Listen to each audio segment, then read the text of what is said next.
Assalamualaikum warahmatullahi wabarakatuh. Bismillah, alhamdulillah, wassalatu wassalamu ala rasulillah Sayyidina wa maulana Muhammad ibn Abdillah. La hawla wa la quwwata illa billah. Qalu subhanaka la ilma lana illa ma 'allamtana innaka antal alimul hakim. Qala rabbi shrah li sadri wa yassir li amri wahlul 'uqdatam min lisani yafqahu qawli. Amma ba'd. Hadirin jamaah rahimakumullah. Monggo kita lanjutaken ngaji kita. Saderengipun kita maos Fatihah. Kita hadiaken dumateng Kanjeng Nabi Muhammad sallallahu alaihi wasallam. Berkalih kangge musannif Syekh Ibnu Hajar Al-Asqalani yang ketiga untuk hajat kita semuanya. Semoga semua urusan kita dimudahkan oleh Allah, ditetapkan keimanan dan keislamannya kepada dalam hati kita ila yaumil qiyamah. Al-Fatihah. A'udzu billahi minasyaitonir rajim. Bismillahirrahmanirrahim. Alhamdulillahi rabbil alamin, arrahmanir rahim, maliki yaumiddin. Iyyaka na'budu wa iyyaka nasta'in. Ihdinas siratal mustaqim, siratal ladzina an'amta 'alaihim ghairil maghdubi 'alaihim waladdallin. Amin. Bismillahirrahmanirrahim. Kita lanjutaken. Wa 'anil Mughirah bin Syu'bah. Diceritakan dari Mughirah bin Syu'bah. Annan Nabiyya sallallahu alaihi wasallam, sesungguhnya Nabi Muhammad sallallahu alaihi wasallam kana yaqulu fi duburi kulli salatin. Kanjeng Nabi itu setiap selesai salat maktubatin, salat wajib ya, beliau membaca la ilaha illallah wahdahu la syarikalah lahul mulku wa lahul hamdu wa huwa ala kulli syai'in qadir. Allahumma la mani'a lima a'taita wa la mu'tiya lima mana'ta wa la yanfa'u dzal jaddi minkal jadd. Muttafaqun alaih. Hadirin jamaah rahimakumullah. Ini kita sudah sampai pada zikir-zikir yang kita baca setelah sholat ya. Jadi rangkaian zikir yang sudah kita lakukan setiap hari, rangkaian ya.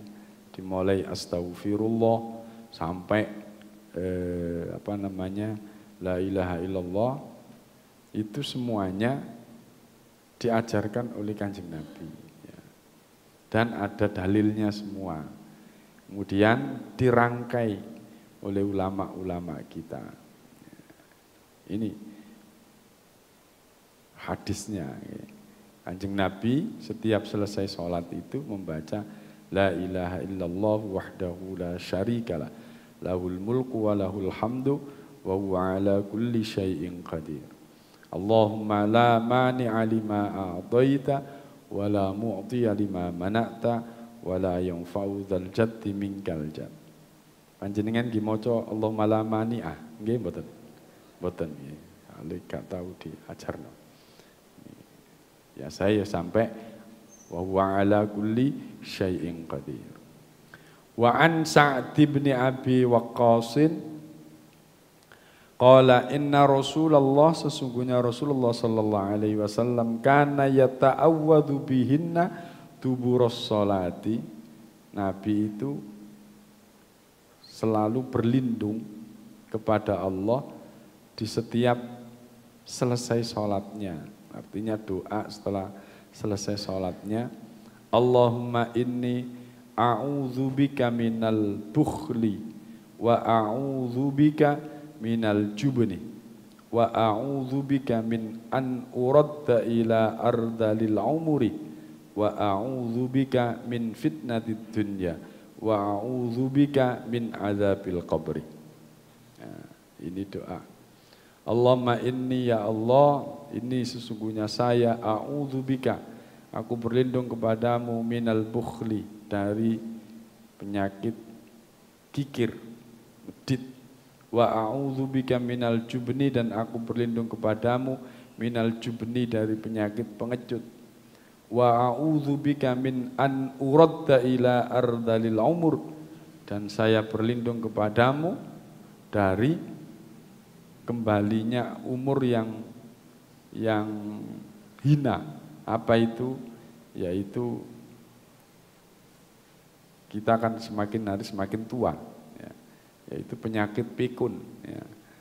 Nabi berlindung dari penyakit pikun, gitu ya. Ardalil umur. Wa a'udzubika min fitnatid dunya, dan aku berlindung kepadamu ya Allah min fitnatid dunya, dari fitnah-fitnah yang ada di dunia. Wa a'udzubika min adzabil qabri, dan aku berlindung dari azab-azab kubur. Nah, ini. Wa a'udzubika min fitnatid dunya. Saya berlindung dari fitnah dunia. Hadirin sama jamaah rahimakumullah. Ini sekarang ini ada fenomena baru. Namine nopo? Jagat koin. Pireng apa jenengan? Pireng ah. Jagat koin. Jagat koin niku hadirin, ini salah satu aplikasi nih, aplikasi untuk diunduh orang. Terus kemudian dari jagat koin itu, yang punya jagat koin itu, mereka menebar koin-koin di beberapa tempat yang sekarang berlangsung itu di Indonesia itu adalah Jakarta, Bandung, Surabaya, dan Bali. Masih di 4 tempat itu. Nah, modelnya di radius berapa gitu diberi koin. Terus orang yang bergabung itu bisa mencari koin di radius yang sudah ditentukan dalam jagat koin itu ya. Ditentukan dalam jarak, katakan ya berapa kilo, setengah kilo atau 1 kilo. Di situ tempatnya. Nah, nanti koin yang didapat itu ditukar. Koin perunggu ini oleh 1.000 mungkin. Sing koin perak oleh 1 juta. Sing koin emas bisa oleh sampai 100 juta dan lain sebagainya. Nah, hadirin jamaah rahimakumullah, nek pingin radius pencariannya gak terlalu jauh, harus top up untuk agar dapat titik lokasinya, terus kemudian nanti dicari di situ. Lah hadirin, efeknya kemarin Pak Eri Cahyadi itu marah-marah, tolong Satpol PP mengamankan itu. Kenapa? Karena di Tugu Pahlawan itu tamannya banyak yang rusak.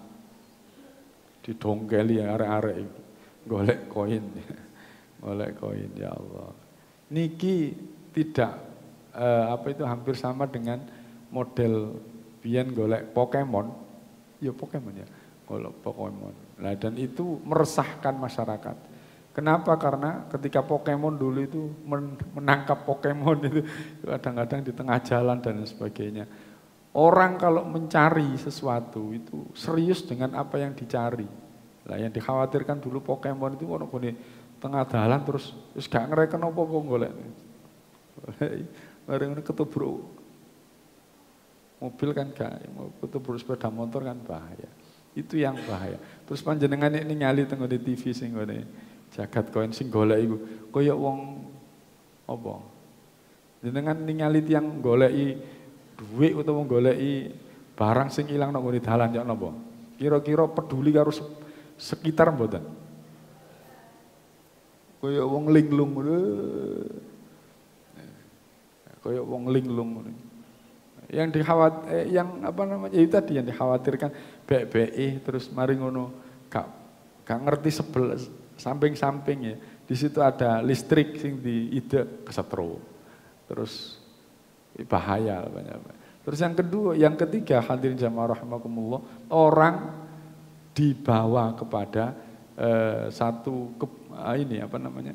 satu harapan yang gak jelas. Ya sama dengan judi, harapan yang gak jelas. Akhirnya apa? Kalau tinggal sing golek ya termasuk bapak gojek-gojek ini pakai baju gojek boleh. Kayak wong lucu. Konsentrasi untuk bekerja itu tidak ada, hanya untuk mencari yang tidak jelas tadi. Tidak jelas. Ini bahaya, ini salah satu daripada fitnah dunia. Ya. Kita dibelokkan orientasi kita hanya ya dunia. Akhirnya apa? Orang punya pingin gak usah soro-soro lah, golek ngene kok bene oleh bekne tapi bekne kan padha karo iku mau. Wong judi kan ngono. Wong judi itu ya bahasa ya bekne. Nggih. Terus kemudian tumak niku wau ada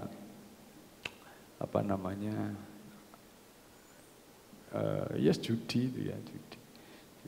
Akhirnya banyak orang-orang yang keluhan, termasuk Surabaya, termasuk Bandung, ya, itu banyak taman-taman kota yang rusak, ya, ini sehingga mereka mengajukan kepada Kementerian Kominfo kalau dulu itu ya, itu untuk ditutup aplikasi itu. Nah ini bagian dari wa'udzubika min fitnatid dunya. Nah, hadirin jamaah rahimakumullah yang kalau kita mungkin yang sudah sepuh-sepuh gak patek ngurusi opo haiku. Tapi anak-anak yang usia-usia atas Mas, yang usia-usia kecil-kecil itu ya, yang muda-muda itu akan membelokkan orientasi anak itu ya, membelokkan orientasi anak yang bahwasannya untuk mendapatkan sesuatu itu harus bekerja. Bukan diberikan angan-angan kosong seperti itu. Dan iya ya.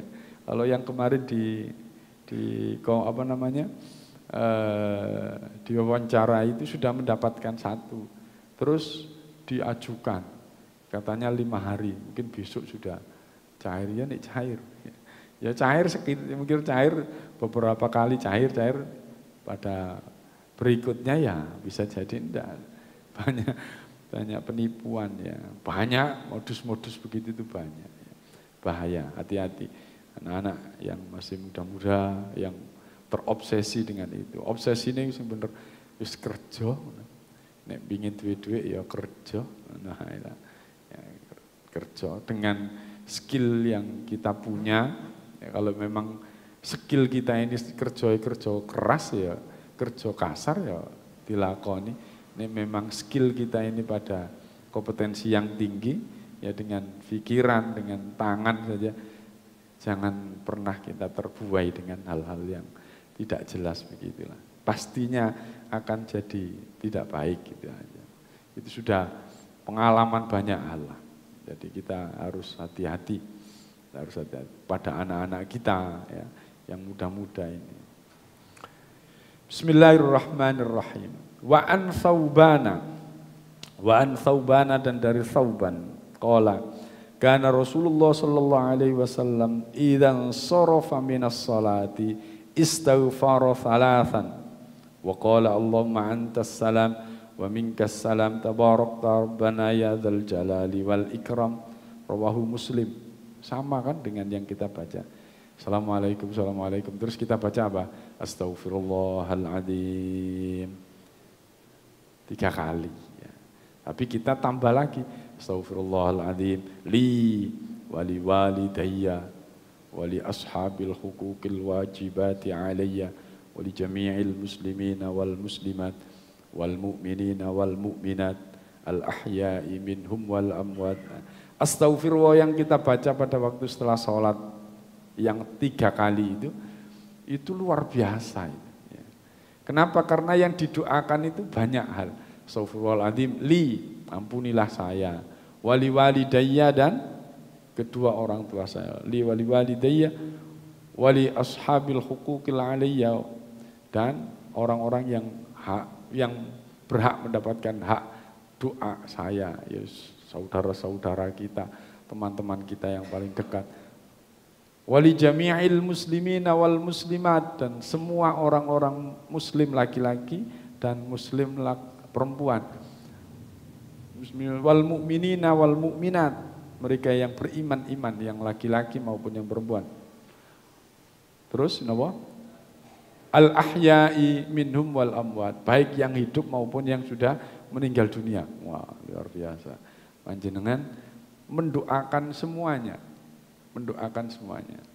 Nah, Pak Yai Ali Aziz kapan hari menerangkan kepada kita sesuatu yang menurut kita remeh-temeh, tapi di pandangan Allah sangat mulia. Ya ini, astagfirullah, panjenengan ini. Mendoakan diri sendiri, mendoakan orang tua kita, mendoakan saudara-saudara kita, teman-teman kita, mendoakan orang muslim, orang muslimat, orang mukmin, orang mukminat yang hidup maupun yang mati. Wow, luar biasa. Itu yang diajarkan oleh ulama-ulama kita. Di hadis ini dikatakan istighfarullah salasan, istighfar 3 kali. Astagfirullahaladzim, astagfirullahaladzim. Panjenengan ringan-ringan aja wis, astagfirullahaladzim, astagfirullahaladzim, 3 kali. Tidak masalah. Terus kemudian Allahumma antas salam wa minkas salam tabarakta ya dzal jalali wal ikram. Kalau kita lengkapnya Allahumma antas salam wa minkas salam ilaika ya'udus salam wa hayyina rabbana bis salam wa adkhilna al jannata darus salam tabarakta rabbana wa ta'alaita ya dzal jalali wal ikram. Sampai ya. Sudah betul yang kita lakukan, zikir-zikir yang kita lakukan benar sudah. Cuma kadang memang yang dipermasalahkan itu adalah zikir bersamanya. Ya. Kalau yang dibaca itu semua bersepakat benar semua. Tapi caranya, kadang-kadang ada orang yang tidak mau zikir bersama, dikeraskan dan lain sebagainya. Itu cara saja. Tetapi ulama-ulama kita mengajarkan kepada kita untuk zikir bersama dengan keras itu untuk mengajari kita sambil setelah sholat kita zikir bersama, mengajari kita tanpa dikeraskan. Mungkin kita dulu nggak bisa cara zikir itu ya. Katakan assalamualaikum, assalamualaikum terus meneng jerak. Kalau kadang-kadang ningali sing meneng iku lapo ya. Meneng toh. Jadi kecemut-kecemut ngene. Tapi ana enten sing balik kanan terus ningali tok. Iki lha apa ya? Mikir utang ta apa. Tapi yang jelas yang harus kita baca setelah sholat itu ya ini tadi. Ya istighfar, terus Allahumma antas salam, minkas salam, tabarak. Itu ya. La ilaha illallah wahdahu la syarikalah. Lahul mulku wa lahul hamdu yuhyi wa yumitu wa huwa ala kulli syai'in qadir. Itu ya. Itu yang kita lakukan itu sudah benar menurut hadis semuanya ya. Wa an Abi Hurairah an Rasulillah sallallahu alaihi wasallam man sabbahallaha dubura kulli salatin salasan wa salasina wa hamidallahu salasan wa salasina wa kabbarallahu salasan wa salasina fatilka tis'un wa tis'una wa qala tamamal mi'ah la ilaha illallah wahdahu la syarikalah lahul mulku wa lahul hamdu wa huwa ala kulli syai'in qadir ghufirat lahu khotoyahu wa in kanat mithla zabatil bahr. Nah, kemudian setelah la ilaha illallah wahdahu la syarikalah lahul mulku wa lahul hamdu yuhyi wa yumitu wa huwa ala kulli syai'in qadir ilahi ya rabbi anta maulana subhanallah subhanallah subhanallah. Membaca subhanallah walham subhanallah subhanallah 33 kali. Terus alhamdulillah alhamdulillah alhamdulillah 33 kali. Terus Allahu akbar Allahu akbar Allahu akbar 33 kali. 33 kalau dijumlah 99. Wa qala tamamal mi'ah, untuk menyempurnakan menjadi 100 hitungannya ditutup dengan la ilaha illallah wahdahu la syarikalah lahul mulku wa lahul hamdu wa huwa ala kulli syai'in qadir. Pas 100. Ghufirat lahu khotoyahu wa in kanat mithla zabadil bahr. Orang yang zikir seperti itu, subhanallah 33, alhamdulillah 33, terus apa? Allahu Akbar 33, ditutup dengan la ilaha illallah la syarika lahu kulli syai'in qadir, maka orang tersebut diampuni dosa-dosanya walaupun dosanya sebesar lautan, ya, sebesar lautan, sebanyak buih di lautan. Oh, ampun, ini mau dibaca. Sebentar, yang diajarkan ulama-ulama kita sudah top. Wa an Mu'adz bin Jabalin anna Rasulullah sallallahu alaihi wasallam qala lahu usika ya Mu'adz la tad'anna dubura kulli salatin an taqulu Allahumma a'inni ala dzikrika wa syukrika wa husni ibadatik. Ini tambahan Allahumma a'inni ala dzikrika wa syukrika wa husni ibadatik. Ya Allah, aku minta pertolongan kepadamu, ala dzikrika untuk senantiasa berzikir kepadamu, wa syukrika dan bersyukur kepadamu, wa husni ibadatik dan memperbaiki ibadahku kepadamu. Wa an Abi Umamah qala Rasulullah sallallahu alaihi wasallam man qara'a ayatal kursi dubura kulli sholatin maktubatin lam yamna'hu min dukhulil jannah illal maut. Rasulullah bersabda, barang siapa yang membaca ayat kursi di setiap selesai dari sholat fardu, maka tidak ada yang menghalangi dia untuk masuk ke dalam surga selain kematian. Ini Syekh Muhammad bin Ismail dari Mekah itu, ketika datang ke pondok itu hanya memberi satu hadis ini, memberikan satu hadis ini, yang intinya hadirin, orang kalau setelah sholat 5 waktunya, setelah sholat 5 waktunya membaca ayat kursi, maka orang tersebut dijamin masuk surga. Jamin masuk surga. Seandainya mari sholat terus baca ayat kursi, terus kemudian meninggal, ya, maka orang tersebut dapat jaminan untuk masuk surga. Ini hadisnya. Jenengan baca ayat kursi itu udah sip. Wa an Malik bin Huwairitsin qala Rasulullah sallallahu alaihi wasallam sallu kama raaitumuni usolli, rawahul Bukhari. Hadirin, ini penutupnya hadis-hadis yang diajarkan di dalam kitab Bulughul Maram. Sallu, salatlah kalian semua, kama raaitumuni, seperti kamu melihatku, usolli, salat, aku salat. Nah, jadi terkesan di dalam rangkaian hadis yang dihimpun oleh Syekh Ibnu Hajar Al-Asqalani ini sudah diterangkan oleh hadis-hadis yang di depan itu, maka tirulah apa yang dilakukan Nabi ketika sholatnya. Ya. Jadi diminta untuk seluruh yang disampaikan tadi itu, itulah cara-cara Nabi untuk sholat beliau. Sehingga dijuduli dari bab ini itu adalah sifatus sholah, babu sifatus sholah, yaitu bagaimana sholatnya Kanjeng Nabi. Ya. Jadi kalau kita sholat ini ya niru Kanjeng Nabi itu saja, ya. Niru Kanjeng Nabi. Yang terakhir hadis dalam bab ini, biar sekalian habis babnya. Wa an Imran bin Husainin qala li an-Nabi sallallahu alaihi wasallam shalli qa'iman fa illam tastati fa qa'idan fa illam tastati fa alayya jambin. Nah, kalau kita sholat tidak bisa sholat berdiri, maka sholat dengan duduk. Kalau tidak bisa sholat dengan duduk, dengan tidur.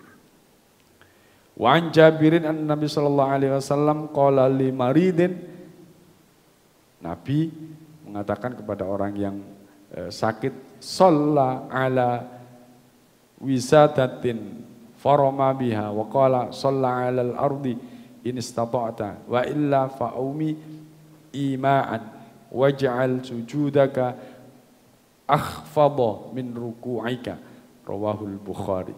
Ya. Kalau kalau orang sakit ya sebisanya kita sholat di tempat kita tidur itu, kalau tidak bisa bangun, kalau bisa duduk ya sambil duduk, dengan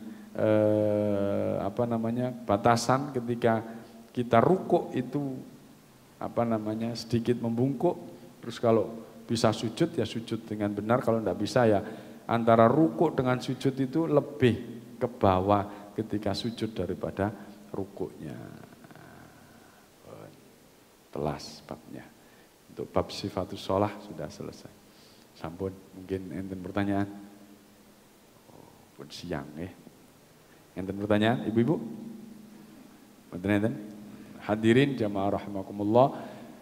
Ini tadi bab-bab tentang sifat-sifatnya sholat. Nabi panjenengan mencari bagaimana idealnya sholat yang benar, yang baik. Menurut Kanjeng Nabi, dibaca kitab Bulughul Maram ini, babnya adalah bab sifatus sholah. Lengkap Nabi mengajarkannya. Kalau Al-Quran itu hanya ijmal, umum, tapi diterjemahkan oleh Nabi dalam praktik sholatnya, dalam hadis-hadis yang ada.